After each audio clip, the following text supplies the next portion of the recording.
نبی کریم کی زندگی میں عرب میں اسلام کی فتوحات نے ایک نئی دنیا کی بنیاد رکھی۔ عرب قبائل جو پہلے ایک دوسرے کے دشمن تھے، اسلام کے جھنڈے تلے متحد ہوئے۔ مدینہ منورہ میں قائم ہونے والی ریاست ایک ایسی مثالی ریاست تھی جس میں عدل، مساوات اور امن کا نظام نافذ کیا گیا تھا۔ خلفائے راشدین کے دور میں یہ ریاست جزیرہ نما عرب سے نکل کر بڑی سلطنتوں کو بھی شکست دینے لگی۔ رسول اللہ صلی اللہ علیہ وآلہ وسلم کے وصال کے بعد خلفائے راشدین نے اسلامی سلطنت کی قیادت سنبھالی۔ حضرت ابوبکر صدیق رضی اللہ تعالیٰ عنہ کے دور سے لے کر حضرت علی رضی اللہ تعالیٰ عنہ کے دور تک اسلامی فتوحات کا ایک عظیم سلسلہ جاری رہا۔ مسلمانوں نے شام، عراق، مصر اور ایران جیسے بڑے علاقوں کو فتح کر کے اسلامی سلطنت کو وسیع تر کیا۔ خلافت راشدہ کے 30 سالوں میں مسلمانوں نے نہ صرف فوجی لحاظ سے بلکہ علم، ثقافت اور معاشرت میں بھی غیر معمولی ترقی کی۔ یہ وہ وقت تھا جب اسلام کو دنیا کی ایک عظیم طاقت کے طور پر دیکھا جانے لگا۔ اسلامی سلطنت کا وسیع ہونا اور اس میں مختلف علاقوں کی شمولیت نے مسلمانوں کو دنیا کی پہلی سپر پاور بنا دیا۔ اسلامی خلافت دنیا کے بڑے حصے پر حکومت کرتی تھی اور اس کا علم، تجارت اور ثقافت میں غیر معمولی اثر و رسوخ تھا۔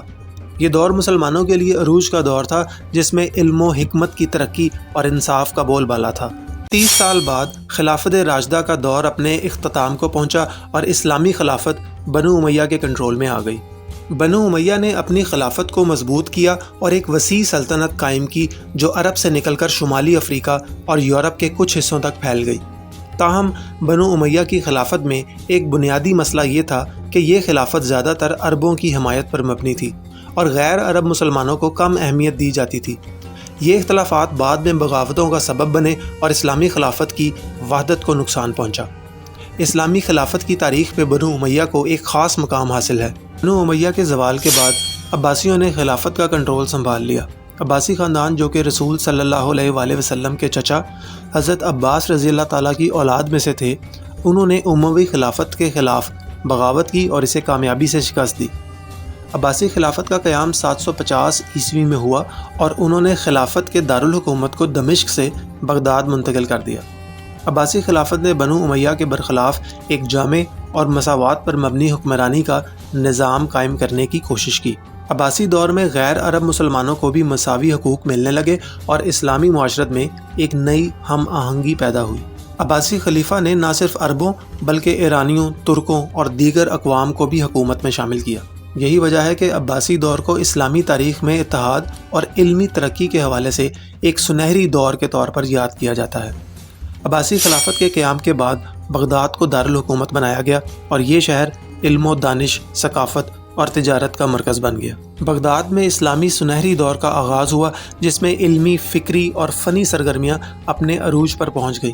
عباسی خلیفہ ہارون رشید اور اس کے بیٹے مامون الرشید نے علم اور ادب کی سرپرستی کی اور اسلامی دنیا کو علمی ترقی کی جانب گامزن کیا۔ بغداد میں مختلف علوم جیسے کہ ریاضی، طب، فلکیات اور فلسفہ کی تعلیم دی جاتی تھی۔ یہ شہر اسلامی دنیا کے ذہین افراد، علماء اور سائنسدانوں کے لیے ایک مرکز بن گیا جہاں مختلف تہذیبوں کے علوم کو ترقی دی جاتی تھی۔ بغداد کی اہمیت اس دور میں اس قدر بڑھ گئی تھی کہ اسے دنیا میں سب سے زیادہ طاقتور اور پر رونق شہر کہا جانے لگا۔ عباسی دور میں بغداد میں بیت الحکمت یعنی ہاؤس آف وزڈم کا قیام عمل میں لایا گیا جسے علم و دانش کا گہوارہ کہا جاتا ہے۔ ہاؤس آف وزڈم کو خلیفہ ہارون رشید نے قائم کیا اور اس کے بیٹے مامون الرشید نے اس کو مزید ترقی دی۔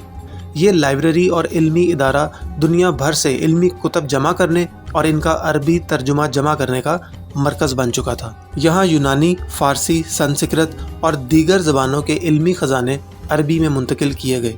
اس عملی کام کی وجہ سے عربی زبان دنیا کی سب سے طاقتور زبان بن گئی اور بغداد علمی سطح پر علم کا مرکز بن گیا۔ عباسی خلافت کے سنہری دور میں کئی عظیم مسلمان سائنسدان اور ماہرین پیدا ہوئے جنہوں نے سائنس اور ٹیکنالوجی کے مختلف شعبوں میں نمایاں کارنامے سر انجام دیے۔ اس دور میں الخوارزمی نے الجبرا کی بنیاد رکھی جسے آج بھی جدید ریاضی میں بنیادی حیثیت حاصل ہے۔ ابو علی سینا نے طب کے میدان میں بے مثال کام کیا اور اس کی کتاب القانون فی الطب کو یورپ کی یونیورسٹیوں میں صدیوں تک پڑھایا گیا۔ دیگر مسلمان سائنسدانوں نے جیسے کہ الکندی، الفارابی اور البیرونی نے بھی اپنے اپنے شعبوں میں گراں قدر خدمات سر انجام دی۔ ان کی علمی کامیابیوں نے نہ صرف اسلامی دنیا بلکہ مغربی دنیا کو بھی متاثر کیا اور ان کی تحقیقات کی بدولت جدید سائنس اور ٹیکنالوجی کی بنیاد رکھی گئی۔ چنگیز خان، جس کا اصل نام تموجن تھا، 1162 میں منگولیا کے ایک چھوٹے سے قبیلے میں پیدا ہوا۔ یہ قبیلہ منگولیا کی وسیع و عریض پہاڑی اور میدانوں والے علاقے میں بکھرا ہوا تھا۔ تموجن کا تعلق ایک جنگجو قبیلے سے تھا جس کے افراد بہادری اور بے خوفی میں مشہور تھے۔ تموجن کے والد یسوگے ایک چھوٹے قبیلے کے سردار تھے اور ان کی زندگی میں ہی انہوں نے اپنی قوم کو متحد کرنے کی کوششیں شروع کیں۔ تاہم تموجن کی زندگی کا ابتدائی دور مشکلات اور غربت سے بھرپور تھا۔ تموجن کا بچپن نہایت سخت حالات میں گزرا۔ جب وہ بہت چھوٹا تھا تو اس کے والد کو دشمن قبیلے کے لوگوں نے زہر دے کر قتل کر دیا۔ اس کے بعد تموجن کی زندگی میں مزید مشکلات آئیں اور اسے اپنے قبیلے سے ہی بے دخلی کا سامنا کرنا پڑا۔ اس کی ماں نے بڑی محنت اور صبر کے ساتھ اپنے بچوں کی پرورش کی۔ ان حالات نے تموجن کی شخصیت کو مضبوط اور بے خوف بنا دیا۔ نوجوانی میں تموجن نے فیصلہ کیا کہ وہ اپنے قبیلے کو متحد کرے گا اور اپنے لوگوں کو امن دے گا۔ اس نے وقت کے ساتھ ساتھ اپنے قبیلے میں طاقت اور حکمت عملی سے لوگوں کا دل جیتا اور اپنے ساتھیوں کا اعتماد حاصل کیا۔ اس نے اپنے قبیلے کے بکھرے ہوئے لوگوں کو یکجا کیا اور اپنے دشمنوں کو شکست دینے کے لیے ایک منظم فوج بنائی۔ تموجن یعنی چنگیز خان کی یہ جدوجہد صرف اپنے قبیلے تک محدود نہیں رہی۔ اس نے پورے منگول علاقے کے مختلف قبیلوں کو ایک جھنڈے تلے لانے کا خواب دیکھا۔ منگولیا کے مختلف قبیلوں میں مسلسل جنگیں اور آپس کی دشمنیاں تھیں، لیکن چنگیز خان نے اپنے سیاسی اور فوجی حکمت عملی کے ذریعے ان قبیلوں کو ایک دوسرے کے قریب لانا شروع کیا۔ اس نے امن اور طاقت کے ساتھ اپنے مخالفین کو شکست دی اور دوستوں کو اپنی طرف راغب کیا۔ 1206 میں مختلف قبیلوں کے سرداروں نے تموجن کو چنگیز خان کا خطاب دیا، جس کا مطلب تھا عظیم ترین بادشاہ۔ اس لمحے سے چنگیز خان نے منگول سلطنت کی بنیاد رکھی اور اپنے لوگوں کو ایک ایسی طاقتور قوت میں تبدیل کر دیا جو دنیا کی سب سے بڑی سلطنت بننے والی تھی۔ چنگیز خان کی کامیابی کا راز اس کی فوجی حکمت عملی اور تنظیم میں چھپا ہوا تھا۔ اس نے اپنی فوج کو بہترین انداز میں منظم کیا۔ اس کی فوجی حکمت عملی میں انتہائی سخت قوانین شامل تھے۔ اس نے اپنی فوج کو 10، 100، 1000 اور 10,000 کے گروہوں میں تقسیم کیا، جنہیں وہ 10-10 کے چھوٹے گروپوں میں تقسیم کر کے نظم و ضبط کا پابند بناتا۔ اس نے اپنی فوج کو سکھایا کہ کسی بھی حالت میں پیچھے نہیں ہٹنا، اور اگر کوئی سپاہی میدان جنگ سے بھاگ جاتا تو اس کے ساتھیوں کو اس کی سزا ملتی۔ چنگیز خان کی فوج نہایت منظم اور تربیت یافتہ تھی۔ وہ اپنی فوج کو سخت تربیت دیتا اور انہیں حکمت عملی کے اصولوں میں مہارت فراہم کرتا۔ اس کی فوج گھڑ سواری اور تیر اندازی میں مہارت رکھتی تھی اور وہ نقل و حرکت میں تیز اور مؤثر تھے، جو دشمن کو حیرت میں ڈال دیتے تھے۔ چنگیز خان کے مظالم اور جبر کا ذکر تاریخ میں کئی بار کیا گیا ہے۔ وہ نہ صرف اپنے دشمنوں کو شکست دیتا بلکہ اکثر شہروں میں بے پناہ خون ریزی کرتا اور عوام کے سر کاٹ کر ان کے پیرامڈ بنا دیتا تھا تاکہ دوسروں کے لیے ایک خوفناک مثال قائم ہو۔ تاہم یہ ظلم و ستم صرف ایک ذاتی خواہش کا نتیجہ نہیں تھا۔ چنگیز خان نے ان مظالم کے ذریعے اپنی سلطنت کے نظم و ضبط کو قائم رکھا اور وہ لوگوں میں خوف پیدا کر کے انہیں اپنی طاقت کے سامنے سر جھکانے پر مجبور کرتا تھا۔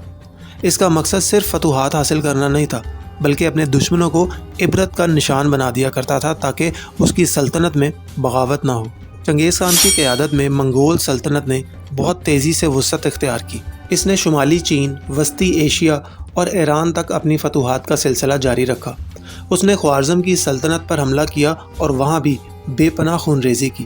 منگول سلطنت نے پورے ایشیا میں اپنی طاقت کا لوہا منوایا اور ان کے حملوں نے بڑے بڑے حکمرانوں کو خوفزدہ کر دیا۔ چنگیز خان کی فتوحات کا سلسلہ اس کے بیٹوں اور پوتوں نے بھی جاری رکھا اور منگول سلطنت کو یورپ اور مشرق وسطیٰ تک وسیع کر دیا۔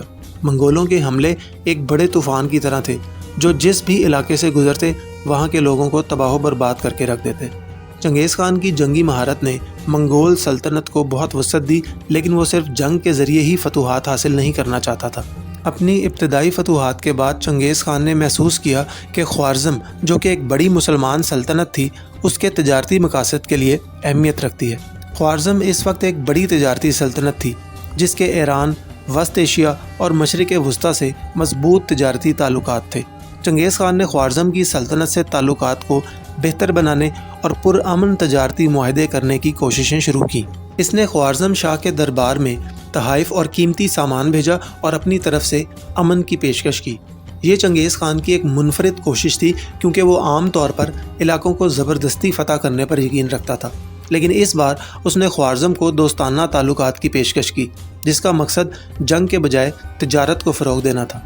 خوارزم کے حکمران علاء الدین محمد، جو خوارزم شاہ کہلاتے تھے، ایک طاقتور اور خود مختار بادشاہ تھے۔ جب چنگیز خان نے اپنے تجارتی وفد کو خوارزم بھیجا تو خوارزم شاہ نے ان کے ساتھ بدسلوکی کی اور انہیں جاسوس سمجھ کر گرفتار کر لیا۔ اس کے بعد چنگیز خان نے ایک امن کا پیغام اور سفیر بھیجا جس میں خوارزم شاہ سے اپنے قیدیوں کو رہا کرنے کی درخواست کی گئی تھی، لیکن خوارزم شاہ نے سفارت کاری کے اصولوں کو پامال کرتے ہوئے چنگیز خان کے سفیر کو قتل کروا دیا۔ اسلامی اور عالمی روایات کے مطابق سفیروں کا قتل ایک بہت بڑا جرم تھا، اسے جنگ کا اعلان تصور کیا جاتا تھا۔ چنگیز خان، جو اپنی عزت اور بدلے کی قدر میں معروف تھا، اس واقعے سے سخت ناراض ہوا اور اس نے خوارزم کی سلطنت کو سبق سکھانے کا عزم کر لیا۔ یہ قدم خوارزم شاہ کے لیے تباہ کن ثابت ہوا کیونکہ اس نے منگول سلطنت کے ایک عظیم طوفان کو دعوت دی تھی۔ سفیروں کے قتل کے بعد چنگیز خان نے ایک عظیم اور تباہ کن جنگی مہم کا آغاز کیا۔ اس نے اپنی سب سے بڑی اور منظم فوج تیار کی جس کی تعداد 1,00,000 سے زائد تھی اور خوارزم کی طرف کوچ کیا۔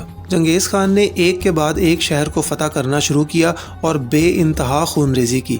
اس نے یہ ثابت کرنے کی کوشش کی کہ سفارتکاروں کا قتل اور منگولوں کے ساتھ بدسلوکی ناقابل برداشت ہے۔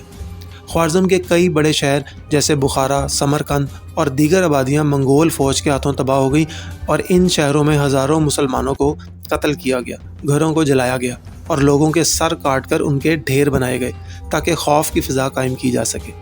چنگیز خان کے حملے نے خوارزم کو تباہ کر کے رکھ دیا اور اسلامی دنیا میں ایک خوفناک پیغام پہنچایا کہ منگولوں سے دشمنی کا انجام کس قدر بھیانک ہو سکتا ہے۔ چنگیز خان کی خوارزم پر حملے کی مہم نے نہ صرف خوارزم بلکہ آس پاس کے کئی مسلم علاقوں کو بھی اپنی لپیٹ میں لے لیا۔ ان میں افغانستان، ازبکستان اور تاجکستان جیسے علاقے بھی شامل تھے جہاں منگول فوج نے بے پناہ تباہی مچائی۔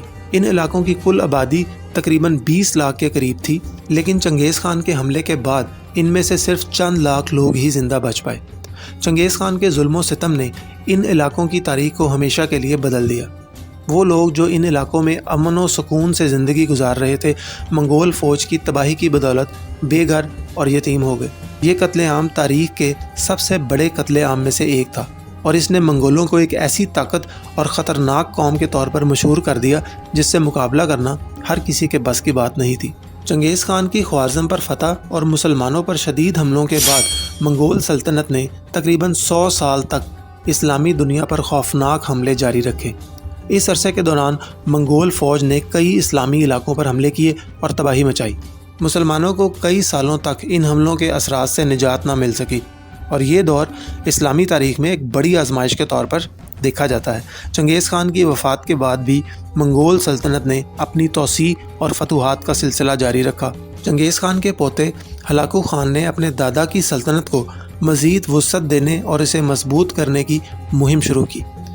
اس کا مقصد اسلامی دنیا کے دل یعنی بغداد کو فتح کرنا تھا جو اس وقت عباسی خلافت کا دارالحکومت تھا۔ ہلاکو خان نے اس عظیم شہر پر حملے کی تیاری بہت منظم طریقے سے کی اور ایک عظیم فوج کو تیار کیا جس میں لاکھوں سپاہی، گھڑ سوار اور تیر انداز شامل تھے۔ بغداد پر حملے کی تیاری کے لیے ہلاکو خان نے اپنے اطراف کے مختلف قبائل اور اتحادیوں کو بھی شامل کیا۔ اس نے اسلامی دنیا کو ایک غیر معمولی طاقت سے ڈرانے اور اپنا سکہ بٹھانے کے لیے بغداد کو اپنے نشانے پر رکھا۔ اس نے نہایت چالاکی سے اپنے منصوبے بنائے اور بغداد کو چاروں طرف سے گھیرنے کی تیاری کی۔ 1258 عیسوی میں ہلاکو خان کی افواج نے بغداد کا محاصرہ کر لیا اور چاروں طرف سے شہر کو گھیر لیا۔ بغداد کے دفاعی نظام کو کمزور سمجھتے ہوئے ہلاکو خان نے بلا جھجک اس پر حملہ کر دیا۔ عباسی خلیفہ المستعصم کو اس حملے کی شدت کا اندازہ نہیں تھا اور بغداد کی فوجیں اتنی مضبوط نہیں تھیں کہ اس عظیم حملے کا سامنا کر سکیں۔ بغداد پر قبضہ کرتے ہی منگولوں نے شہر کو برباد کر دیا۔ انہوں نے بے دریغ قتل عام کیا، لوگوں کو بے رحمی سے قتل کیا۔ ہلاکو خان کے حکم پر ہاؤس آف وزڈم کی لائبریری کو جلا دیا گیا اور ہزاروں نایاب کتابوں کو دریائے فرات میں پھینک دیا گیا۔ تاریخ دانوں کے مطابق دریا کا پانی کتابوں کی سیاہی کی وجہ سے کئی روز تک کالا رہا اور مسلمانوں کے خون سے کئی دنوں تک دریائے فرات کا رنگ سرخ رہا۔ یہ بربادی اس بات کی علامت تھی کہ منگولوں کا مقصد صرف علاقے پر قبضہ کرنا نہیں بلکہ اسلامی تہذیب اور علمی میراث کو ختم کرنا بھی تھا۔ عباسی خلافت جس نے 500 سال تک اسلامی دنیا پر قیادت کی تھی، ہلاکو خان کے اس حملے کے ساتھ ہی ہمیشہ کے لیے ختم ہو گئی۔ عباسی خلفاء نے اسلامی دنیا کو متحد رکھنے اور علم و دانش کو فروغ دینے میں جو کردار ادا کیا تھا وہ تاریخ میں سنہری الفاظ میں لکھا گیا ہے۔ لیکن بغداد کی اس تباہی کے ساتھ ہی خلافت عباسیہ کا چراغ گل ہو گیا اور مسلمانوں کی سب سے طاقتور حکومت ختم ہو گئی۔ بغداد کی بربادی اور عباسی خلافت کا خاتمہ اسلامی دنیا کے لیے ایک عظیم سانحہ تھا۔ مسلمانوں کے اتحاد کو ناقابل تلافی نقصان پہنچا اور اسلامی دنیا پر ایک تاریک دور کا آغاز ہوا۔ یہ زوال مسلمانوں کی علمی، سیاسی اور ثقافتی طاقت کے خاتمے کی ابتدا تھی اور اسلامی دنیا کو دوبارہ اس مقام پر پہنچنے میں صدیاں لگ گئی۔ ہلاکو خان کے مظالم نے اسلامی دنیا میں خوف و ہراس کی فضا پیدا کر دی۔ اس نے بغداد میں نہ صرف خلیفہ اور اس کے خاندان کو قتل کیا بلکہ عام شہریوں پر بھی بے پناہ ظلم ڈھائے۔ مرد، عورتیں، بچے، کسی کو بھی نہ بخشا۔ شہر کی گلیاں لاشوں سے بھر گئیں اور ہر طرف تباہی کا منظر تھا۔ اس قتل و غارت نے اسلامی دنیا میں ایک گہرا صدمہ پیدا کیا اور مسلمانوں کو اپنی بقا کی فکر لاحق ہوئی۔ ہلاکو خان کے اس حملے نے اسلامی دنیا میں طاقت اور اتحاد کی کمی کو واضح کر دیا۔ یہ حملہ مسلمانوں کے لیے ایک تنبیہ تھی کہ اگر وہ متحد نہ ہوئے تو ان کے لیے مزید آزمائشیں اور مصیبتیں آئیں گی۔ منگول حملوں کے بعد اسلامی دنیا میں خوف و ہراس کی فضا چھا گئی۔ چنگیز خان، ہلاکو خان اور ان کی افواج نے بغداد، خوارزم اور دیگر اسلامی علاقوں میں جو تباہی مچائی تھی اس نے مسلمانوں کو گہری آزمائش میں ڈال دیا تھا۔ بغداد کی بربادی، عباسی خلافت کا خاتمہ اور مسلمانوں کے مراکز علم کی تباہی نے اسلامی دنیا میں ایک ایسا زوال پیدا کر دیا تھا جس کے اثرات صدیوں تک برقرار رہے۔ منگولوں کی فتوحات کے بعد جیسے جیسے وہ اسلامی علاقوں میں آباد ہوتے گئے انہیں اسلامی تہذیب اور تعلیمات میں دلچسپی ہونے لگی۔ اسلامی دنیا کی تہذیب اور علم کی گہرائی نے منگول حکمرانوں کو حیرت میں ڈال دیا۔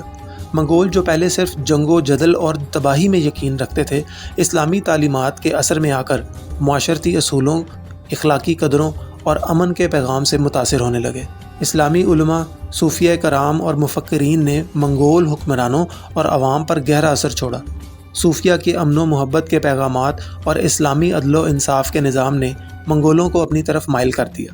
اسلامی تعلیمات کی حکمت اور علم کی گہرائی نے منگولوں کے دلوں میں اسلام کے لیے جگہ بنائی اور وہ اس مذہب کو اپنانے کی طرف مائل ہونے لگے۔ اسلامی تعلیمات سے متاثر ہونے کے بعد منگول حکمرانوں میں سے کئی ایک نے اسلام قبول کیا۔ ان میں سے سب سے اہم منگول حکمران برقع خان تھے جو چنگیز خان کے پوتے تھے۔ برقع خان نے اسلام کو خلوص دل سے قبول کیا اور اپنی رعایا میں اسلام کو فروغ دینے کی کوشش کی۔ برقع خان کا اسلام قبول کرنا اسلامی دنیا کے لیے ایک اہم پیش رفت تھی کیونکہ اس سے منگول سلطنت میں اسلامی تعلیمات اور اقدار کا نفوذ بڑھنے لگا تھا۔ برقع خان کے علاوہ منگول سلطنت کے دیگر حکمرانوں اور سپاہیوں نے بھی اسلام قبول کیا۔ جلد ہی چنگیز خان کے بعد آنے والی نسلیں اسلامی تعلیمات کو اپنانے لگیں اور کئی منگول حکمرانوں نے اپنے نام بھی اسلامی رکھنا شروع کر دیے۔ اس تبدیلی نے منگول سلطنت میں اسلامی تہذیب کو فروغ دیا اور اسلامی سلطنتوں اور منگولوں کے درمیان تعلقات کو بہتر بنایا۔ منگولوں کے اسلام قبول کرنے کے بعد اسلامی دنیا میں ایک نئی روح پھونکی گئی۔ منگول حکمرانوں نے اسلامی تہذیب کے فروغ میں حصہ لینا شروع کیا اور اسلامی معاشرت کو اپنانے لگے۔ انہوں نے اسلامی فنون لطیفہ، علم اور تمدن کو بھی اپنایا اور اسلامی علوم کو دوبارہ فروغ دینے کی کوشش کی۔ منگول حکمرانوں نے اسلامی شہروں کی تعمیر نو کی اور مدارس، مساجد اور لائبریریاں قائم کی۔ انہوں نے اسلامی سلطنتوں کے ساتھ امن قائم کیا اور اسلامی اصولوں کو اپنے قوانین اور طرز حکمرانی میں شامل کیا۔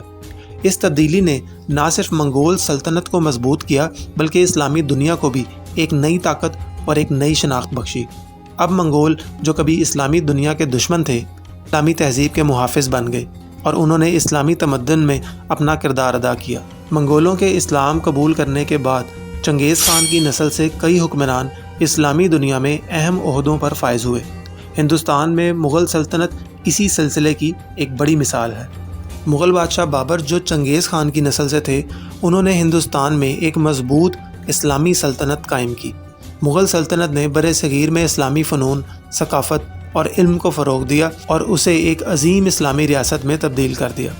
مغل بادشاہوں جیسے اکبر، شاہ جہاں، اورنگزیب نے اسلامی تہذیب کو اپنے اپنے انداز میں فروغ دیا اور برِ صغیر میں اسلامی تمدن کی بنیادوں کو مضبوط کیا۔ منگولوں نے اسلامی طرز تعمیر کو اپنانا شروع کیا اور اس میں اپنی منفرد ثقافتی رنگت کو شامل کیا، جس کے نتیجے میں ایسی شاندار عمارات وجود میں آئیں جنہیں آج بھی اسلامی فن تعمیر کا شاہکار سمجھا جاتا ہے۔ ہندوستان میں مغل سلطنت کے حکمرانوں نے تاج محل، قلعہ آگرہ اور لاہور قلعہ جیسی عظیم عمارتیں بنائیں۔ مغل طرز تعمیر میں اسلامی فن کی جھلک نظر آتی ہے اور اس میں ایرانی، ترک اور مقامی ہنر کا امتزاج بھی ملتا ہے۔